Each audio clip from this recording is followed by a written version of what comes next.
A 4-year-old boy recovering tonight after he shot himself with a gun in his own home. It's the third child shot in 11 days under similar circumstances. So police among those pleading with gun owners to lock up their firearms. Wish TV's Dan Klein joins us now. And Dan, it's a few seconds or a few bucks that can save a life here. Or just a lot of heartache and blame. Gun locks, gun safes.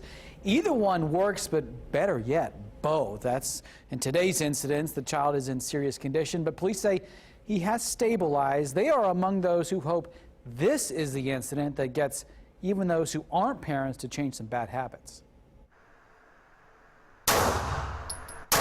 With the power to use deadly force comes several responsibilities, says Mark Welter. We hear about these things entirely too frequently. So these are handgun lockboxes. Retail manager at Indy Arms Company. He says fewer than half of customers who buy a gun buy a lockbox at the same time. And while many ask about a safety, all they got to do is flip that switch, and then the gun's dangerous again. He's also the father of a teenager. And with all the electronics that are out there, flipping your switch it's nothing. And kids are naturally curious.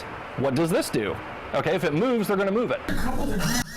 High-end lockboxes open with the right fingerprint. Cheaper ones about $50. Very small investment, compared to the cost of the firearm itself. Gun locks well below that. This one just $4.95. And if that's too much, Welter says just ask. Most guns are sold with one from the manufacturer. It's so easy for parents to make their guns inaccessible to kids or inaccessible to anybody that they don't want to have access to them. Police are still investigating Monday's incident inside an apartment here in the Pangea Prairies complex at 46 in Arlington, but say parents were around and called 911. On September 6th, police say a girl under the age of 10 shot two of her sisters, ages 2 and 5. Police say there was a loaded shotgun in the closet. Officers now making their own plea. As a mother, as a police officer, as a gun owner, we all have to make sure that we are extremely cautious with weapons in our residences.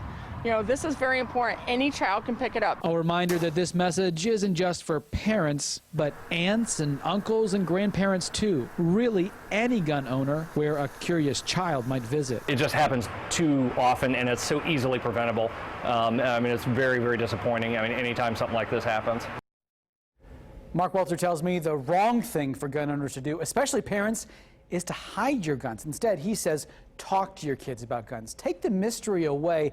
Take them to the range, teach them gun safety so that when they are around a gun, whether it's your house or someone else's, they will know what to do and what not to do. Reporting in the studio, Dan Klein, Wish TV News 8.